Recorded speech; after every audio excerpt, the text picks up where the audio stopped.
Speaker Khyber Pakhtunkhwa assembly Babar سلیم سواتی نے وزیر اعلیٰ خیبر پختونخوا محمد سہیل آفریدی کے خلاف ایف آئی اے کی جانب سے سیاسی انتقام پر مبنی ایف آئی اے کی جو ایف آئی آر ہے اس کے اندراج کی شدید مذمت کی ہے۔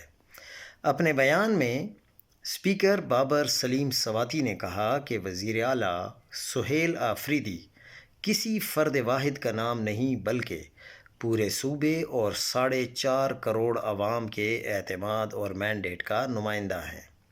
انہوں نے کہا کہ 27ویں آئینی ترمیم اور اس نوعیت کے ہتھ کنڈے ان قوتوں کو تقویت دیتے ہیں جو آئین، قانون، عدلیہ اور جمہوری اقدار پر یقین نہیں رکھتیں۔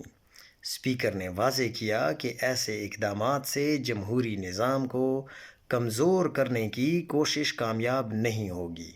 خیبر پختونخوا کے عوام اپنے منتخب نمائندوں کے ساتھ ڈٹ کر کھڑے ہیں۔